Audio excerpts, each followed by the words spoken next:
Mbote, la famille, je vous salue tous au nom puissant de notre Seigneur et Sauveur Jésus-Christ. J'espère que vous allez bien. En tout cas, de mon côté, Dieu fait grâce. Ce soir, nous avons le privilège de poursuivre avec le thème que nous avons amorcé au numéro précédent de EVAC. Le thème s'intitule bien entendu, la recherche de l'emploi. Dimanche dernier, nous avons dénoncé les pratiques des pasteurs, les pratiques qui consistent à demander aux fidèles d'apporter des dossiers pour que le pasteur prie pour ces dossiers sans pourtant chercher à connaître le contenu de ces dossiers, sans pourtant voir l'adéquation entre ces dossiers et les postes visés par les différents dossiers. Et ces gens qui apportent les dossiers, une fois que le pasteur a prié, il les emmène dans les entreprises où il sollicite ces postes. Malheureusement, cette recherche n'est pas fructueuse. Et les voilà déçus, et voilà qui commencent à mettre en cause l'onction du pasteur. Et voilà qui commencent à douter de la puissance de notre Dieu. Et en fin de compte, les voilà refroidis dans leur élan de service pour le Seigneur. C'est vraiment l'objet de l'EVAC. Voilà pourquoi nous avons pensé exposer sur ce thème, la recherche de l'emploi. Nous avons également donné quelques orientations sur comment les choses devraient être faites pour que la probabilité de réussite soit plus importante. Alors si vous voulez avoir beaucoup plus de détails sur ce thème, je vous invite à aller regarder EVAC 5. EVAC numéro 5, c'est la recherche de l'emploi. Vous serez édifiés. Nous en sommes sûrs. Nous en sommes sûrs. Alors ce soir, nous allons ouvrir notre numéro en soulignant un phénomène qui se passe dans nos assemblées. Nous remarquons que de plus en plus, les jeunes chrétiens arrivent à la majorité sans une vraie qualification professionnelle, en plus des études qui étaient suspendues au collège ou au lycée. En effet, plusieurs jeunes arrêtent leurs études au collège ou au lycée. Au lieu d'apprendre un métier, les voilà qui s'occupent en intégrant une chorale des jeunes, en intégrant un groupe de chants, en intégrant un club de jeunes. Et on les voit aussi s'enthousiasmer à prêter main forte au pasteur dans différentes tâches ménagères. Et le pasteur, n'ayant pas de raison de refuser les services proposés par ces jeunes naïfs, il les accepte. Il est même content de voir ces jeunes tout le temps à l'église en train de faire réaliser les petites tâches ménagères, en train de faire, de procéder au nettoyage des bancs, de désherber à gauche, à droite, de réaliser certaines tâches dans l'assemblée. Malheureusement, ces jeunes passent beaucoup de temps dans les églises. Ils restent toute la journée. Ils restent 5 jours sur 7 dans la semaine à l'église. Ils sont là tout le temps. Vous voyez ces jeunes tous les jours se pavaner dans les églises, en train de chercher je ne sais quoi. Ils vont à gauche, à droite.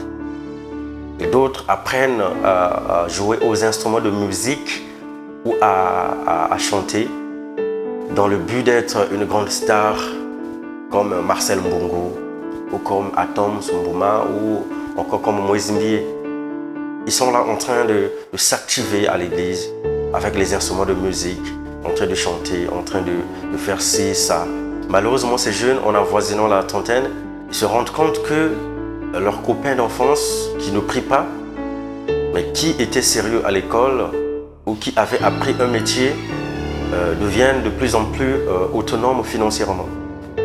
Certains se marient, font des enfants, d'autres deviennent des responsables d'entreprise, d'autres encore deviennent des responsables d'ateliers. Il y a encore d'autres qui ont eu la grâce de signer des contrats dans des grandes boîtes, des grandes entreprises. Et nos jeunes, malheureusement, nos jeunes chrétiens, ils n'ont pas encore de statut stable dans leur vie. Et pourtant, ils sont proches de la trentaine. À ce moment-là, nos jeunes, sans avenir clair, vont voir le pasteur pour demander à ce dernier de prier pour eux, pour qu'ils aient un boulot, un emploi. Et le pasteur, ne pouvant pas refuser, il est obligé de prier, sinon les jeunes seront frustrés. Il va prier. Mais mon frère, ma soeur, de toi à moi, comment veux-tu que Dieu te bénisse? Comment veux-tu que Dieu te donne un boulot du moment où tu n'as pas de qualification professionnelle, du moment où tu n'as pas de diplôme, tu n'as que le CEP, tu n'as pas appris un métier? Comment veux-tu que Dieu te bénisse? Comment veux-tu que Dieu fasse pour toi? Et tu crois que la prière du pasteur, il va t'aider à aller trouver le boulot dans ces conditions-là? Même si le pasteur a eu à esquisser une prière d'autorité en brisant les chaînes du chômage, même s'il a eu à crier, à invoquer le Dieu Tout-Puissant. Dans ces conditions-là, penses-tu que tu auras le boulot? Mais quel emploi auras-tu? Tu n'as pas appris un métier, mon bien-aimé. Tu n'as pas appris un métier.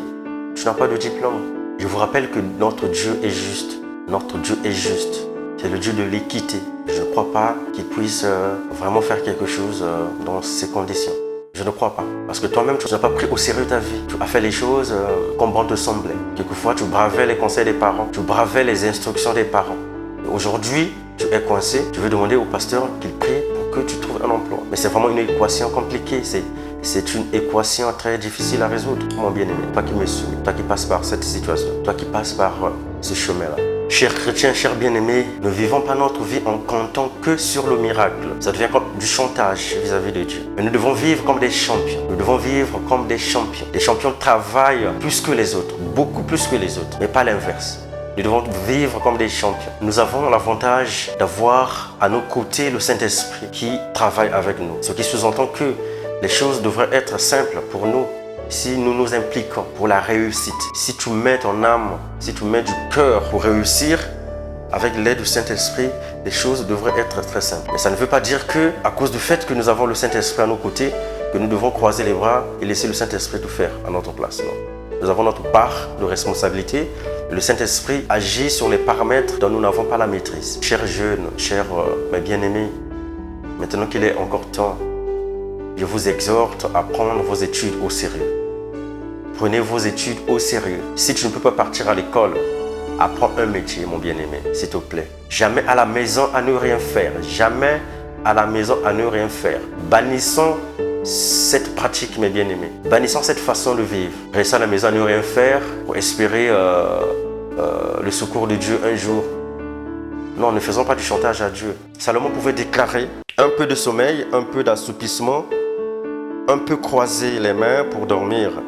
Et la pauvreté te surprendra comme un rôdeur et la disette comme un homme en armes. Le sage Salomon l'avait déclaré dans Proverbe 6, versets 10 et 11. Toi qui dors là, tu seras surpris par la pauvreté. Il ne faut pas en vouloir à Dieu. Il ne faut pas en vouloir à Dieu. C'est toi-même la cause. Alors, réveillez-vous, chers chrétiens, chers jeunes. Et la pauvreté ne sera pas au rendez-vous. Réveillez-vous. Secouez votre tête, bougez-vous. Utilisez le cerveau, les mains, les bras que Dieu vous a donnés pour vous épanouir physiquement. Utilisez-les. Et la pauvreté ne sera pas au rendez-vous. Surtout ne pensez pas que être chrétien exempterait des difficultés liées à la vie. Ce n'est pas possible. Parce que lui-même l'Éternel avait déclaré « L'homme mangera le pain à la sueur de son visage, jusqu'à ce qu'il retourne dans la terre d'où il a été tiré. » Ça veut dire que tant qu'il y a la vie, tant que nous vivons sur terre, nous devons travailler pour vivre, pour manger, jusqu'à ce que nous retournions dans la terre d'où nous étions tirés. C'est la Bible qui le dit. L'homme mangera le pain à la sueur de son front, jusqu'au jour où il repartira dans la terre d'où il a été tiré. Nous pouvons trouver ces paroles-là dans Genèse 3, le verset 19. Et pour montrer l'exemple, Dieu lui-même, sur 7 jours, il avait travaillé 6. Sur 7 jours, il avait travaillé pendant 6 jours pour nous donner ce joli globe, ce joli monde dans lequel nous vivons, pour nous donner ces créatures merveilleuses, toutes les créatures que nous rencontrons dans la nature, les oiseaux, les animaux. Dieu, il avait travaillé 6 jours pour se reposer un jour. Malheureusement, certains chrétiens, certains jeunes se reposent 6 jours pour travailler un jour. Nous avons été faits à l'image de Dieu. Nous devons imiter Dieu. Et tout ce que Dieu fait est bon. Lui, il a créé, il a travaillé 6 jours pour se reposer un jour. À nous de faire la même chose. Ça veut dire que dans une journée, nous devons avoir beaucoup plus de temps de travail que de repos. Tant qu'on a la force de travailler, nous devons travailler. Mais pas se reposer beaucoup pour travailler moins. Non. Suivons les bons exemples donnés par Dieu. Nous avons été faits à l'image de Dieu. Nous devons de l'imiter. Nous devons imiter ce que Dieu fait. Au sujet du travail, il nous avait montré cet exemple. Il avait travaillé 6 jours pour se reposer un jour. Mais bien aimés, arrêtons de tout spiritualiser. Arrêtons de tout spiritualiser. Nous ne sommes pas des anges. Nous sommes faits de chair, nous avons du sang, nous avons les os, nous avons l'âme et l'esprit. Nous devons travailler pour vivre, nous devons travailler pour nourrir notre corps. Et nous devons prier pour que l'Esprit de Dieu nous aide, pour que Dieu nous oriente sur comment marcher sur cette terre. Mais arrêtons de spiritualiser ce que l'homme fait. Arrêtons de spiritualiser ce que l'homme fait. Nous ne sommes pas encore au ciel, mes bien-aimés. Nous ne sommes pas encore au ciel. Au ciel, certainement, nous n'aurons pas à manger. Je dis bien certainement. Mais nous sommes encore sur terre. Nous sommes sur terre, là-haut. Pour manger, il faut travailler. L'apôtre Paul nous le rappelle dans 2 Thessaloniciens, chapitre 3, le verset 10. Si quelqu'un ne veut pas travailler, qu'il ne mange pas non plus. Si quelqu'un ne veut pas travailler, qu'il ne mange pas non plus. Ça veut dire que pour manger, il faut travailler. Ne perds pas ton temps à l'église à apprendre la musique. C'est bien d'aller apprendre la musique, mais il faut accorder du temps à tout. Le temps d'apprendre la musique, le temps d'aller lire les leçons, d'aller à l'école, et le temps d'apprendre un métier si on ne peut pas aller à l'école, si on ne pense pas avoir ses aptitudes pour pouvoir poursuivre les études à l'école. Alors on apprend un métier.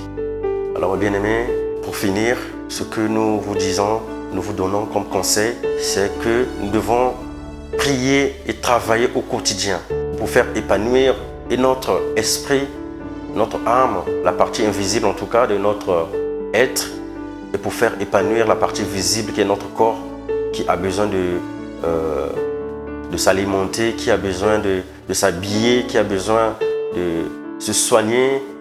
Et pour tout ça, on a besoin d'argent. Et pour avoir l'argent, nous devons travailler. Nous devons travailler et prier chaque jour pour avoir un avenir meilleur, pas l'un sans l'autre. Que Dieu vous bénisse. C'était le vôtre, Oussam, la mère de Dieu, serviteur de Jésus-Christ, dans EVAC pour un monde impacté.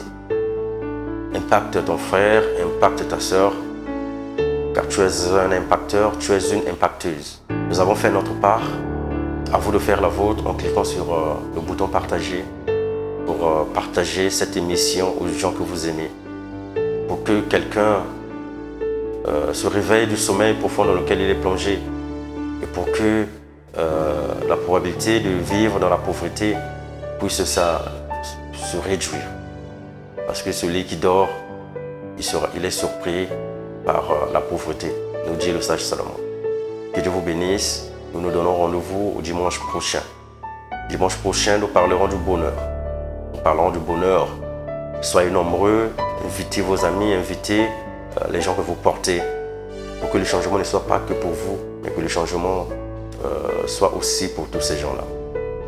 Dieu vous bénisse. À très bientôt. Nous sommes ensemble. Merci.